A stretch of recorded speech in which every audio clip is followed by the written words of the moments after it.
नमस्कार, स्वागत सभी शिक्षार्थियों का। आज के इस व्याख्यान का विषय है ह्यूम का कारणता संबंधी अवधारणा। इसके पूर्व के व्याख्यान में हमने उनके अनुभववाद पर अध्ययन किया था, चर्चा की थी। ह्यूम ने अनुभववाद को पराकाष्ठा पर पहुंचा दिया। आज के इस व्याख्यान में हम उनके कारणता संबंधी अवधारणा पर प्रकाश डालेंगे। विज्ञान के क्षेत्र में सर्वत्र कार्य कारण की श्रृंखला की बात की जाती है। तथ्यों का संबंध कार्य कारण से होता है। वैज्ञानिकों का मत है कि यह संबंध केवल संभावना मात्र है। दार्शनिकों का विचार है कि कार्य कारण में अनिवार्य संबंध होता है। ह्यूम के दार्शनिक कारणता के सिद्धांत का आलोचक तथ्य के अध्ययन से हम पता लगा सकते हैं कि विभिन्न घटनाओं में कहाँ तक कार्य कारण संबंधित है। उदाहरण के लिए, यदि किसी व्यक्ति को रेगिस्तान में घड़ी मिल जाए तो वह तुरंत अनुमान लगा लेता है कि यहाँ कभी किसी वक्त कोई मनुष्य अवश्य आए होंगे, क्योंकि उसके बिना यहाँ घड़ी पहुँच नहीं सकती। दैनिक व्यवहार में सर्वत्र कार्य कारण को मानकर ही विभिन्न वस्तुओं का संबंध की हम बात करते हैं। यहाँ यह प्रश्न स्वाभाविक रूप से उठता है कि आखिर हम कार्य कारण संबंधी ज्ञान पर किस तरह पहुंचते हैं। दूसरे, कार्य कारण के संबंध में ज्ञान की प्रामाणिकता क्या है, अर्थात क्या प्रमाण है कि दोनों घटनाएं वाली वस्तुओं में कार्य कारण संबंधित है। सामान्य व्यक्ति विभिन्न वस्तुओं एवं घटनाओं में कार्य कारण संबंध सहज बुद्धि से मान लेता है और उनके विषय में कोई तर्क वितर्क नहीं करता, परंतु दार्शनिक बिना किसी बात को बुद्धिपरक परीक्षा किए बिना स्वीकार नहीं करता। इसलिए डेविड ह्यूम ये पता लगाते हैं कि कार्य कारण के ज्ञान पर हम किस तरह पहुंचते हैं। अब उनके संबंध में कुछ विकल्प दिखाई पड़ते हैं कि किस तरह से हम इन संबंधों में पहुंचते हैं। पहला है कि प्रदर्शन। यह है कि कार्य कारण संबंध को हम प्रदर्शित नहीं किया जा सकता। कोई भी व्यक्ति केवल तर्क के आधार पर यह सिद्ध नहीं कर सकता कि रोटी अनिवार्य रूप से पोषित करती है या अग्नि अनिवार्य रूप से गर्मी करती है। जैसा कि ह्यूम ने विज्ञान एवं गणित में अंतर प्रस्तुत करते हुए स्पष्ट किया है कि केवल गणित के क्षेत्र में ही विभिन्न प्रत्ययों में अनिवार्य संबंध नहीं होता। एक तथ्य से दूसरा तथ्य अनिवार्य रूप से निकलता हो। कार्य कारण संबंध इस तरह से सिद्ध नहीं किया जा सकता जिस तरह से सिद्ध किया जा सकता है कि किसी त्रिकोण के तीनों कोणों का योग दो समकोण के बराबर होता है। इसलिए गणित के क्षेत्र में ही अनिवार्यता हो सकती है, विज्ञान के क्षेत्र में नहीं, ऐसा नहीं कह सकते।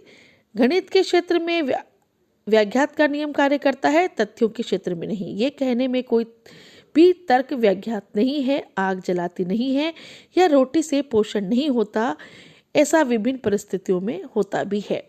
इसलिए ये कह सकते हैं कि कार्य कारण संबंध को केवल तर्क के आधार पर हम सिद्ध नहीं कर सकते, ये प्रदर्शित नहीं कर सकते।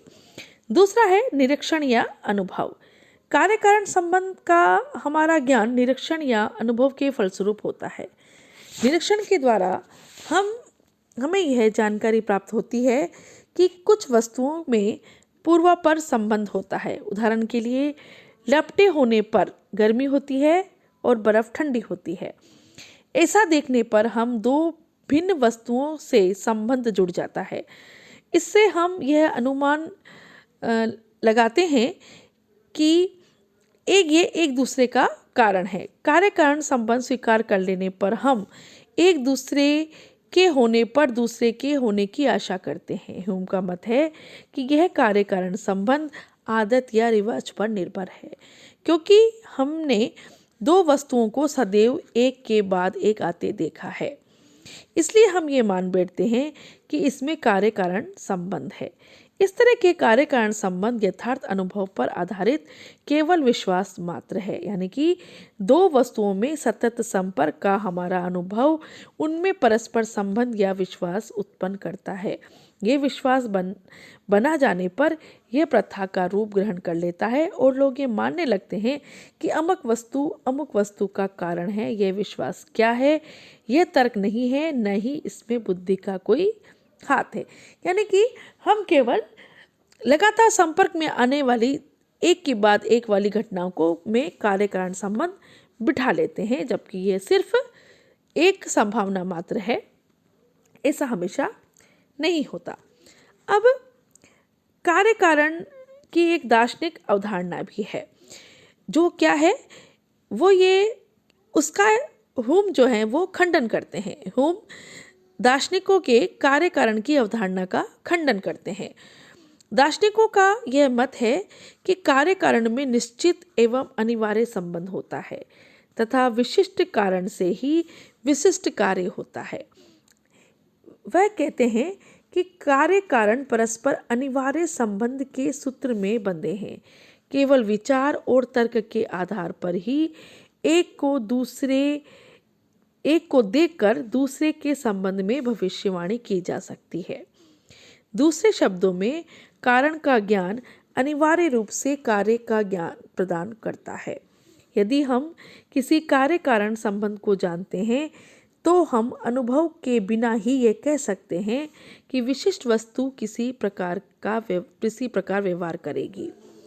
कार्य कारण की यह दार्शनिक धारणा में ह्यूम यह प्रश्न उठाता है कि हमें शक्ति और अनिवार्य संबंध के विवेचन के हेतु ह्यूम कार्य कारण संबंध में कथित अनिवार्य संबंध का विश्लेषण करते हैं।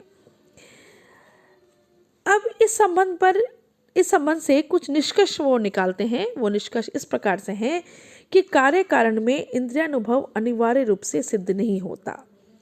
यानी कि जब हम बाहरी तथ्यों पर दृष्टिपात करते हैं तो हमें कारण में कोई ऐसी शक्ति नहीं दिखाई पड़ती जिससे ये अनिवार्य रूप से सिद्ध हो जाए कि इससे कार्य उत्पन्न होता है। अनुभव के द्वारा केवल यह ज्ञात होता है कि एक के होने पर दूसरा होता है। उदाहरण के लिए हम ये अनुभव करते हैं कि रोटी खाने से पोषण होता है और जहाँ आग दिखाई देती है वहाँ गर्मी होती है। हमारी इंद्रियों से विभिन्न वस्तुओं में यह पूर्वापुर संबंध बाह्य दिखाई देता है। जब हम पहली बार किसी वस्तु को देखते हैं तो हम हरगिज रूप से यह नहीं कह सकते कि इसमें क्या कारण उत्पन्न हो सकता है। यदि किसी वस्तु में किसी कार्य को उत्पन्न करने की कोई शक्ति है तो वह हमारे प्रत्यक्ष का विषय है। संसार के विशाल तंत्र से जोड़ने वाली शक्ति हम में पूरी तरह छुपी हुई है। ये ठीक है कि हम अनुभव से ये जानते हैं कि कहीं आग होती है, वहाँ गर्मी भी होती है, परंतु आग और गर्मी के संबंध की कल्पना करना एक कठिन कार्य है। और जिस तरह कार्य कारण में अनिवार्यता बाहरी इंद्रियों के अनुभव का विषय नहीं है।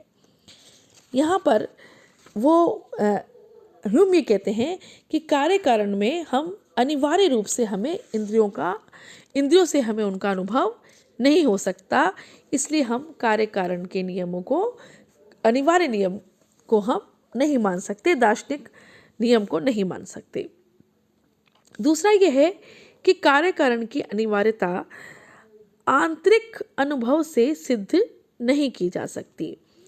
जहाँ एक और कार्य कारण की अनिवार्यता इंद्रियानुभव से सिद्ध नहीं होती, वहाँ दूसरी ओर कार्य कारण की अनिवार्यता अनुभव से भी सिद्ध नहीं होती। आंतरिक अनुभव से हम कार्य कारण में कोई अनिवार्यता संबंध नहीं पाते। जब हम स्वयं अपने मन की प्रक्रियाओं पर ध्यान देते हैं तो हमें विभिन्न प्रत्यय आते जाते जुड़ते अलग दिखाई पड़ते हैं, परंतु इसमें किसी तरह की कोई कार्य कारण संबंध दिखाई नहीं पड़ता। इस स्थिति में हम ये कह सकते हैं कि संकल्प की शक्ति में शरीर के अंगों में गति उत्पन्न करने का सामर्थ्य होने के कारण संकल्प के कारण शक्ति का अनुमान हो सकता है और संकल्प हमारी आंतरिक दशा का विषय है।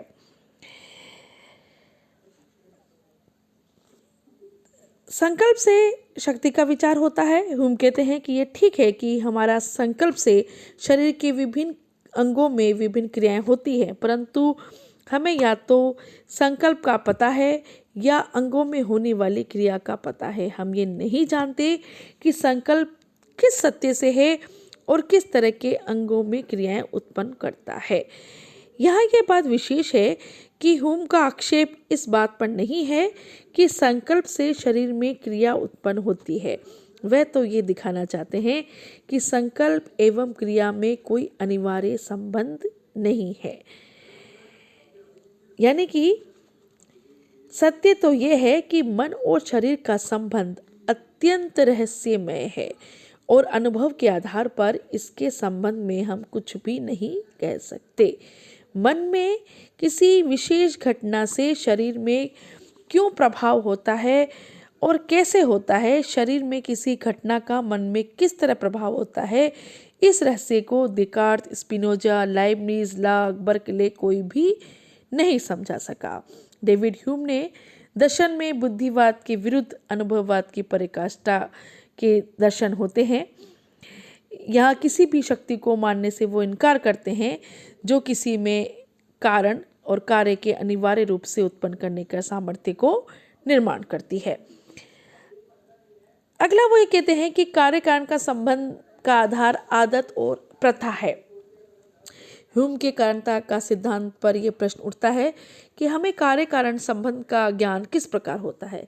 ये कहना ठीक है कि हम एक वस्तु दूसरी वस्तु से जुड़ी हुई है और इसमें केवल यही समझना चाहिए कि अनुभव पर आधारित विचारों में एक वस्तु का विचार उठने पर दूसरी वस्तु का विचार उठता है।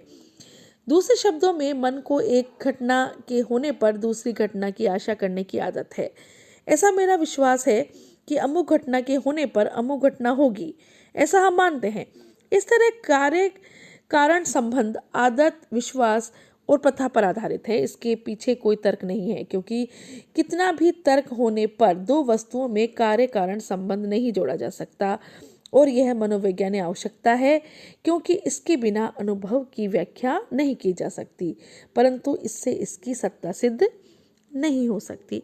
इस तरह से ह्यूम चूंकि पराकाष्ठावादी अनुभववादी दार्शनिक माने जाते हैं और वो कहते हैं कि कार्य कारण संबंध में हमें इंद्रियानुभव नहीं होता और इनकी कोई आंतरिक अनिवार्यता का अनुभव भी हमें नहीं होता और एक तरह से ये एक आदत और प्रथा पर आधारित इनका संबंध है। इस तरह से वो कार्य कारण संबंध की दार्शनिक अवधारणा का विरोध करते हैं, उनके विरुद्ध तर्क उत्पन्न पैदा करते हैं और अनुभववाद को पराकाष्ठा पर उन्होंने पहुंचाया है। आज के इस व्याख्यान में इतना ही। शुक्रिया, धन्यवाद।